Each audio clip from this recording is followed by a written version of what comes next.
This is the second regular meeting for the Board of School Trustees for North Wilson County School Corporation held today, February the 23rd, 2026. Our vision is to provide inviting and challenging learning opportunities for everyone. Superintendent Schneiders has 4 days prior to today provided each of the board members a packet of information in reference to the items on tonight's agenda. This packet is for our review and to have questions or concerns addressed. Does anyone have any questions at this time? At this time, I'd like to call this meeting to order with a moment of silence.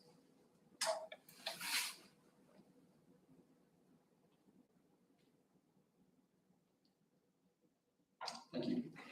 First up tonight, we have Mrs. Kelsey Hendrickson from the principal at David Turnham Education Center to present on the iLearn checkpoints. Good evening, everybody. Thank you for having me here today. So I wanted to come and talk to you guys about the iLearn checkpoints and what David Turnham and other schools in the district are doing to prepare our students for that. We started this last year from the state of Indiana, rolled out the iLearn checkpoints. We decided last year we were going to pilot this. So in the elementary schools, David Turnham only did 4th grade. So we only did our 4th graders. And so as we learned that last year, and we talked about it through whoever did 3rd grade, 4th, 5th, 6th, we had those conversations about curriculum mapping, we discussed it. This year, we are all 3 through 6, it's required to do iLearn checkpoints.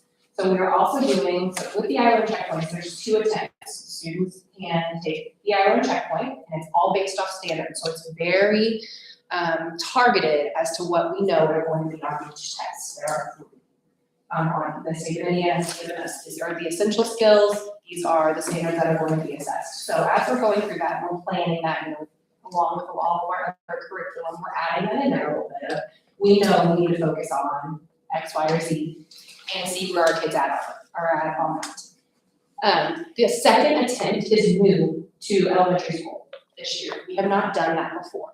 And so we're coming, and we have from the time you take the test, there's a checkpoint window for each test. You have to get it in between then. But the second attempt just has to be done before April. So we were doing these checkpoints, we were starting this, and we realized, how do we know? How are we going to know if they are ready for the second attempt? Because that's very important to us. So as we were going through this, we started to think about something that the middle school had worked on the last school year, which was creating benchmarks, creating checks, and really intentional remediation for those standards and where they are. So we're working through this. It's definitely a work in progress. It takes a lot of time. Teachers are creating these from scratch. They're trying to use different things like ChatGPT or AI methods to get these questions and to get these assessments, but it just takes a lot of time. So that's what we have been focusing our study group times on for this school year, to see how are we going to create these high-level, rigorous remediation and intervention groups, and how are we going to know that, okay, we think they got it. Knowing that we do not have to test every kid at the same time. So this kid, we've got it, they're great, they are ready to go. So let's give them that second attempt to pass this test or pass this assessment. The checkpoint data is really good. Honestly, it gives us a lot of good information about where the kids are. There are different levels of questioning asked, and so whenever you get the reports, it actually shows this was a below-level question, I got it correct, for each standard. So we can really spend the time to dive into that data and look at it and say, does this need to be a whole class intervention? Does this whole class need remediated on this skill? Or is it just a handful of students? And then we can choose those times and use our teaching assistants and different things to really focus and dive down into those skills. So that's what we've been working on a lot.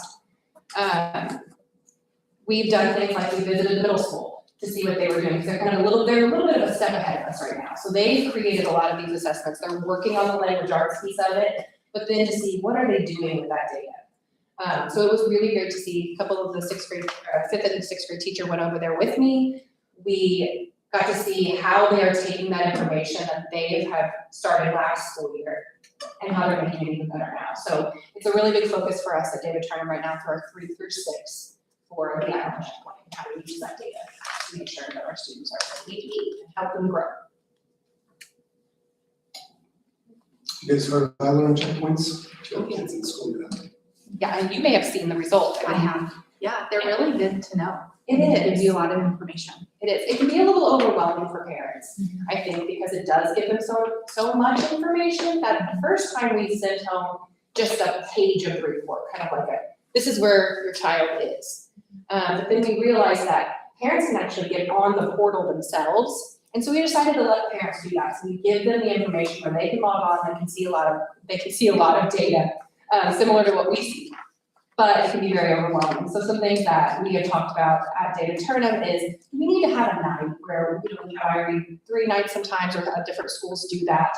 We have early literacy nights. Do we need to invite parents in and say, here, come on in, this is what you're gonna be seeing. And so giving them a little bit of an idea of what they're actually looking at, because it is so much. I mean, it's just overwhelming almost to some parents depending on how deep into it. So I think that's something that we're gonna try for next year, is to see if we can get some parents to come in or get some information packets together, things like that, to really break it down and help explain. So, some good data for our kiddos. So are these results, some of the changes that would take and donitor year over year on progress as well? Or is that just at each level school? I'm sure she'd figure out how to do that. I didn't know, Yes, I I didn't know think it was part of that, yeah. Yes, I think so. And so right now, we're trying to see, we're still creating this, so I don't have a lot of data about like how it's impacting the growth of our kiddos. I know that we really dove into it for 4th grade math. So we have done the pre-assessment, not that we want to keep assessing, but it's a very quick snapshot of, do they have the skill or do they not? And we saw even within the first 3 weeks of doing those very targeted interventions for those essential standards, a big jump in the growth from the pre and the post. So we know that it's going to yield good results. It's just a matter of taking the time and working on those and making sure that the questions are rigorous enough. So we're doing things like bringing Jen in and having different people look at it from different grade levels of, is this an at-level question, is this an above-level question, is this a below-level question, because they're asked all 3 on the checkpoints. The checkpoints are hopefully going to give us an idea of how they're going to do on that summative assessment. So it definitely gives us a lot more information than the iLearn summative assessment gives us, because that data is hard to use when it's at the end of the year and you don't have time to get in there and remediate with them. It's at the very end of the year, it just gives us a shot of what they've done. Whereas these checkpoints give us a little bit more information about how we can let them grow actively.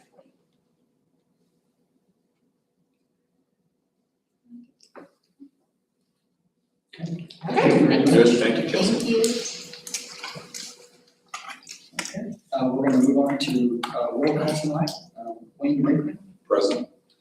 Jennifer Aldridge, Present. Brittany Giles, Present. Jennifer Rich. Present. So we have 2 absences tonight. Annie Oxley. And Dave Butler.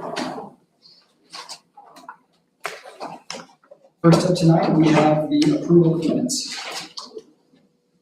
I'll move to approve the minutes. All in favor? Aye.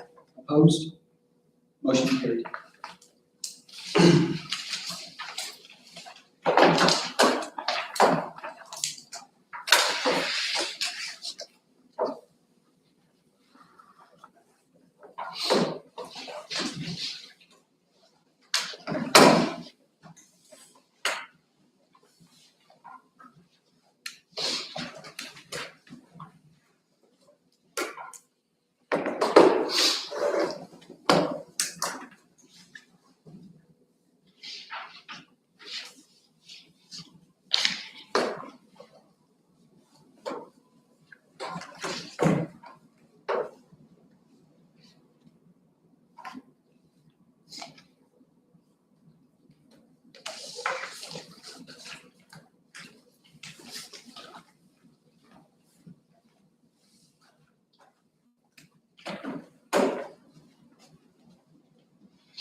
Next up, we have the treasurer's report.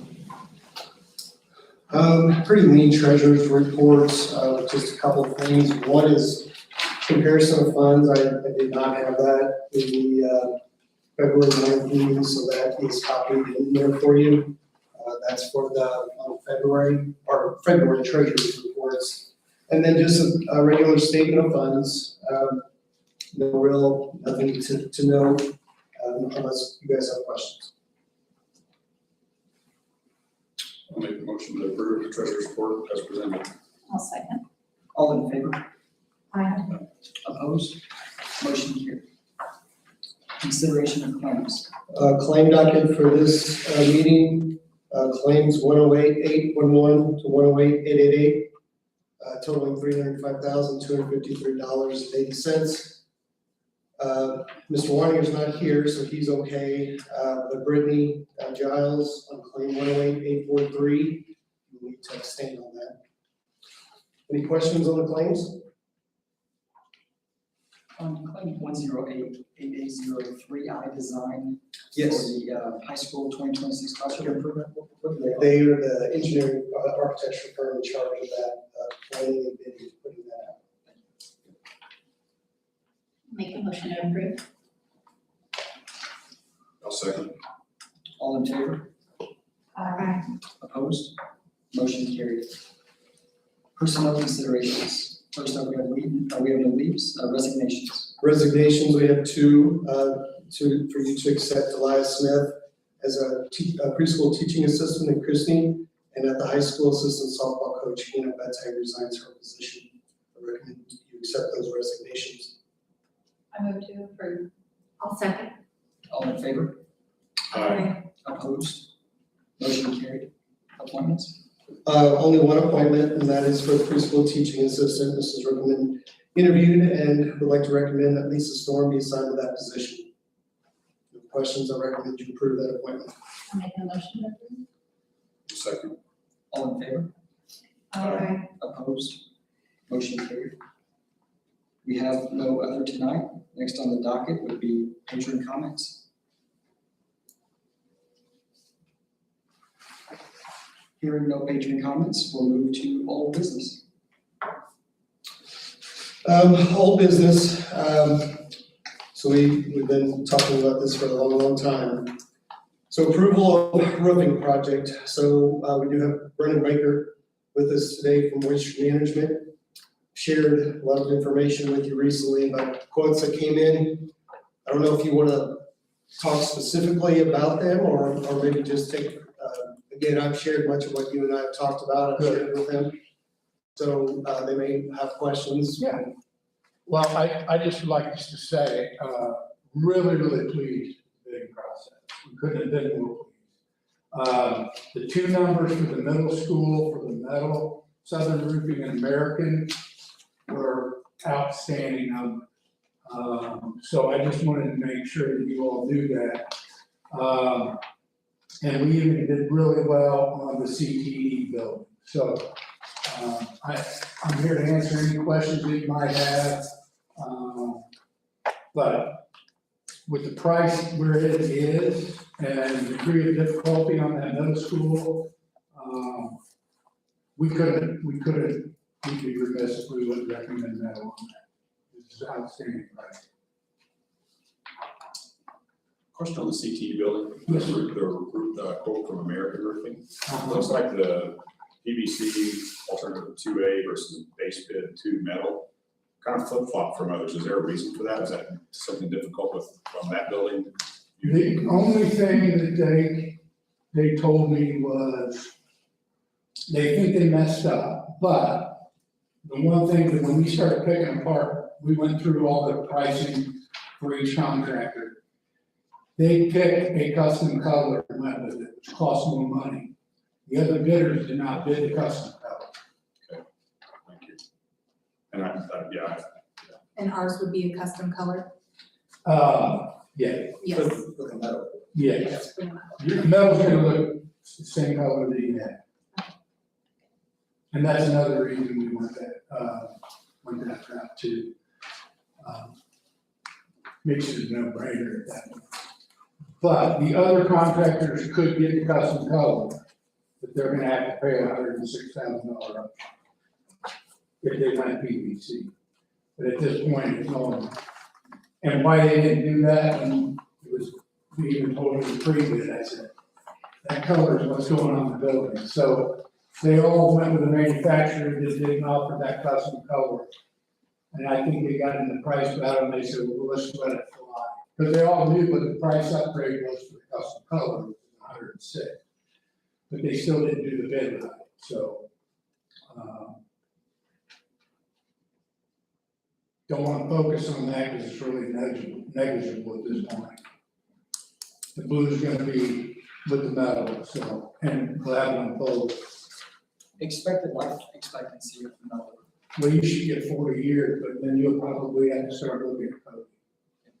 Cody, to get to 40 years or 40? 38 to 40 years, that it's gonna have quite a fade on it, so to restore it back to a bright color, yeah, they'll have a coating that you just basically spray it right on, and it cures out. How often would you have to do that coating? About every 38 to 40 Oh, years. okay. Well, you do 38 to 40 That's years with the regular Kynar finish. Got it. Then you probably have to do about every 15 years to keep maintain that color. And let me tell you, the metal will start to fade. You'll know that you'll see a difference just being used to driving in the age of that roof when they go back with the exact same paint. It's gonna look a little brighter because it dulls over time. The whole flat radiation just breaks it down. But the kind of coating that it's on the metal when it comes out is called a Kynar coating, so it's baked on. So that makes a lot of difference. It lasts a lot. And we're still okay on timing to get this done this upcoming summer? Yeah, we checked with both contractor schedules. We have, the middle school starting on 5/28 to deliver materials. 6/1 for the CTE building. Completion date for the middle school was 8/3. Completion for the CTE is 8/10. Now, CTE is a lot smaller. I just want to bring to the board's attention, I can't speak for the contractor. We validated their schedule with them, they feel good about it. But I think that the school board needs to know, I don't feel good about it. I think they'll be here all. I think it'll probably take it to the end of it. That's- On both roofs? No, on the middle school only. On the middle school? Yeah, though 8/3 is the cutoff or 8/10 is the cutoff for CTE. 8/3 was the completion date for the middle school. But after talking with them and them trying to convince me that it's a hard job, and so, and they might, I'm not saying they won't, I just wanna make sure that we're prepared if there may be some roofing left. And it may go into the end of August. And the only reason I bring that up is because I take a very conservative approach, and not every job goes smooth from start to finish, right? There's always a hiccup in construction, and you never know the skill set of the crew that's on site and how fast they can get production. They feel good about their contracting crew, and if you look at other jobs that we've done like this, I still say it's mid to end of August. And that's me speaking for moisture management, just to make you guys aware. I try to set expectations that I feel are real. Sometimes contractors get very aggressive, they get very aggressive on paper. And when they put that plan together, everything looks good on paper, and they get out there and then they realize they get behind and they're not doing the production that they expected, and before you know it, one of the things that we do at Moisture Management is we have a production schedule they turn in every week. So we understand what they did in the previous week, where they are all the time, so we'll know July 4th if they're not on track to do it. And that's the time to implement, okay, have a meeting, what are we gonna do to catch up? We're 30 squares behind, we need to get moving. Right now, you're hitting a 15th or 16th completion date, and you you had it for 8-3. So help us to understand what we're gonna do to catch up on the schedule. You know, work weekends, we're gonna bring in an extra crew member or two, what's on it. So we'll be there to prod them along, and we'll be able to notify you throughout the project. And every Monday, Chad will get, you'll get a production report that basically tells them we're ahead of schedule, or we're behind schedule. And, so we'll have a good pulse on the job, but I try to set expectations going in. And I would say a job this size with a degree of difficulty on that and nothing going wrong, yeah, they can finish by 8-3, but there's just issues sometimes. And that's been around for a while, and there's some stuff underneath that's gonna have to be replaced. That's why we have contingencies in the base bids, right? To allow for those things that happen underneath. So, in a perfect world, they could finish it on 8-3, but I'm just trying to make sure that, you know, we discuss what happens if they don't. You might have to contend with some noise, but it won't be too long, and they'll probably have 3/4 of the job done at worst case scenario. Any concerns? And then, so moisture management follows the project from beginning to end, including inspection of the work being done? Yes, sir. From a staging perspective with two different contractors and the space that we have and need for summer practices or, you know, I'm thinking of band practices, our football team probably goes down to the field and that stuff. Is that an issue with staging where there's be a lot of material that's running around as they move in and out? There'll be some materials on site for sure. They probably won't keep all the material here, right? And a lot of that depends on,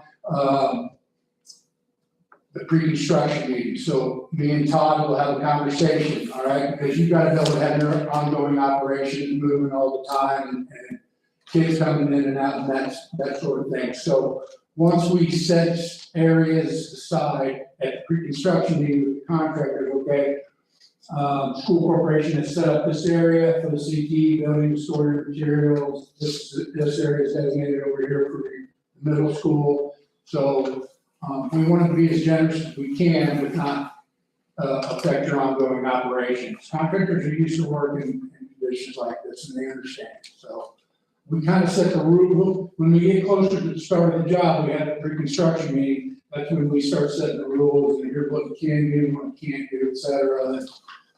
Protection of their equipment, right, and safety, roping it off, fencing off stuff, so kids don't get interested in what's going on back there. That's very good question. When we initially started talking about this, however many months ago, I thought that when we looked at the numbers, it was going to be more expensive to remove the skylights, is what we found. You can correct me if I'm wrong on that, but looking at these quotes, it looks like it's actually less expensive to remove the skylights on that middle school. Yeah, well, what we were talking about, and it wasn't clear, because I had the same mindset, but when we go back and look at it, we were worried about the internal construction. What had to go on inside the building once we pulled the skylights off. So it wasn't so much, we knew a new skylight was gonna cost money, right? We knew that. But we didn't add that into, we thought the actual construction on the inside would turn into a situation where we just created a lot of work on the inside of the building, and that was gonna cost us, that was gonna tip the scale. Does that make sense? Yeah. And the new skylight, without question, is gonna cost more money than just pulling a skylight off or reusing a skylight. So we kind of knew that. It was just the fact that if we take that off, the whole curve, we have a big hole there. Are we gonna have the structure to be able to go back in the correct manner, to put new decking on to close the hole up? And what have we created on the inside? As far as work on finishing work on the inside of the building. And one thing I might add, Angela has left me an email too, that I think it's Mater's Construction, Mater's. It ended up being $2,188, is what I understand. So it was nominal, but we did do some things with the decking. We were able to do some bracing in different ways that helped. So Yeah, it was misleading, and at the time, we were kind of on the spot, so it's probably more that we just didn't know at the time, to be quite frank. But yeah, the new skylight was gonna have money for sure. We knew that. It's just the whole process we thought was gonna be different. I hope I answered. Yeah. We just had a lot of unknowns going into that. Yeah. Because it was kind of, Quick assessment. yeah, and throwing it back at us really quickly, so. You know, last summer we were putting roofs on the elementary schools, asphalt roofs. And we had a lot of, was that last summer? Or yes, was it 2 summers ago? And we had a lot of rain. I guess there's plenty of provision to be able to cover and protect the roof. And you know, we've just done all the interior finishes of the middle schools. You know, if they remove the paneling, obviously we're exposed, but there's ways to safeguard that in the event of Correct. some. Anything that they take off in a day has to be rerouted back with new signage. You're never less exposed, open the. So we're looking for. Yeah, so, unless there needs to be more discussion, I think first, for Heritage Hills Middle School, I'd like to make the recommendation that, we select the bid of American Roofing and Metal Company, the base bid, the amount of $1,677,837, no alternates, on that. That does include a $50,000, contingency. Make a motion to approve. I'll second. All in favor? Aye. Opposed? Motion carried.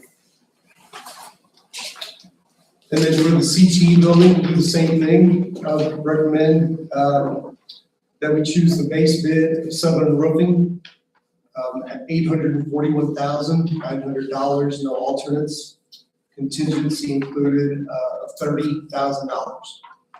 Recommend you approve that request. I move to approve. Second.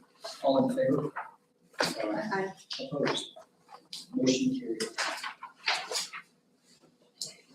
Thank you for answering. Thank you very much, guys. Thank you. Next up, we have new business. New business, Mrs. Kress sent a request for approval of a student club. This is, sounds like a card playing club at the high school. All proper procedures for approval were followed. Recommend you approve the request for that club. I move to approve. Second. All in favor? Aye. Opposed? Motion carried. Next item is a request for approval of 26-27 lunch prices. Mrs. Lindsay has, and I've included this in your board docs. Mrs. Lindsay has, not very often, has she requested an increase in lunch prices. So I think going back to, just looking at lunches, going back to 2017, 2018, the price for a lunch was $2.10. And over the time since then, it's gone up 1 10-cent increase. I don't have to talk about how things are. She is requesting on breakfast, I didn't talk about breakfast, but very similar, that we have not had price increases for a long time, minus 1 10-cent raise. So breakfast increases would be 15 cents for breakfast, 25 cents for lunch. Questions or comments? Make a motion to approve. I'll second. All in favor? Aye. Opposed? Motion carried. I'm going to combine the next two. I'll answer any questions you have, but different policies involving revisions and replacements involving equal education opportunity, non-discrimination, section 504 ADA, also student transfer.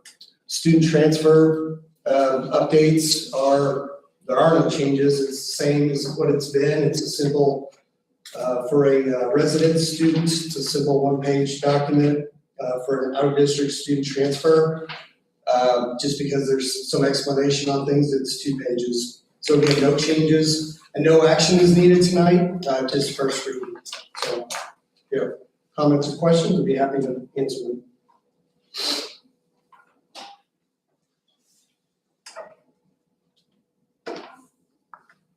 Okay. Last item.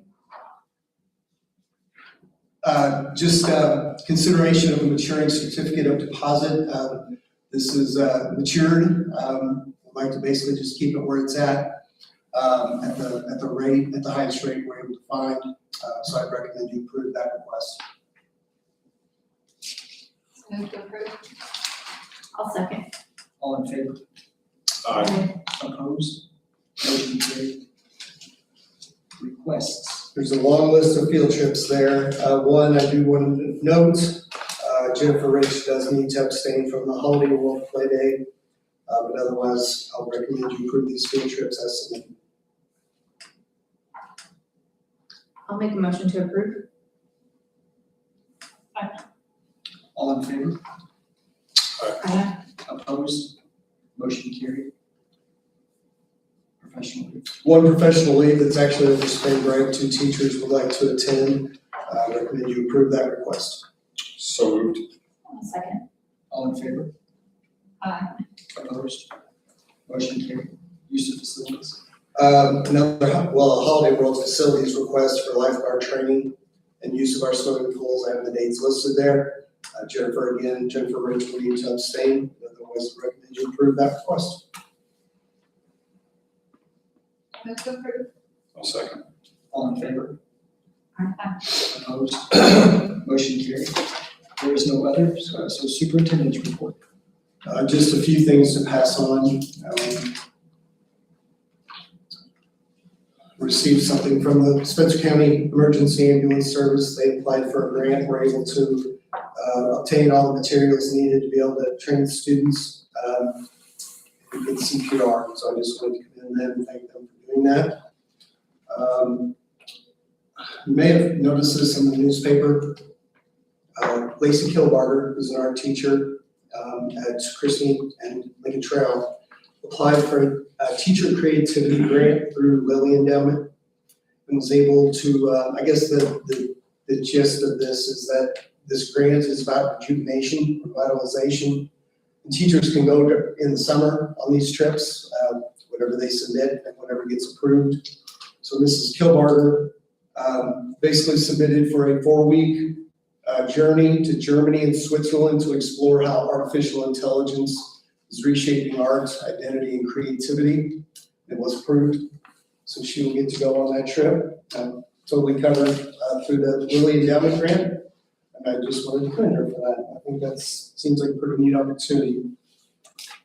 I wanted to mention, so we're getting into the spring of the year, and of course we have a shift in the seasons coming.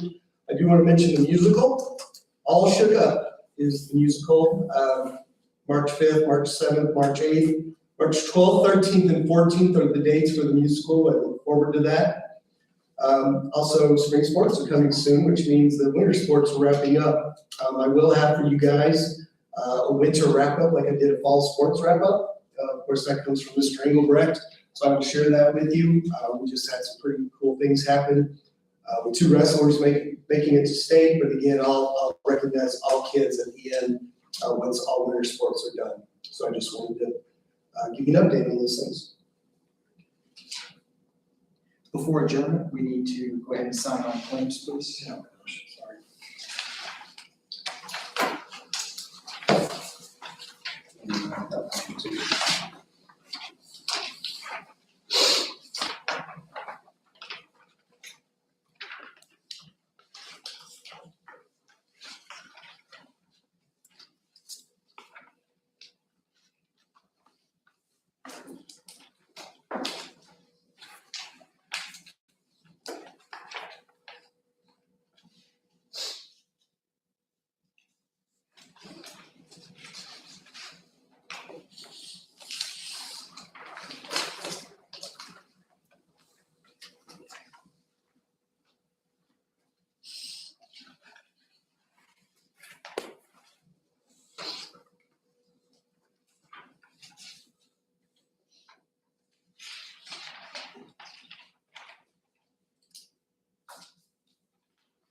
With that, we'll need a motion to adjourn and go into executive session.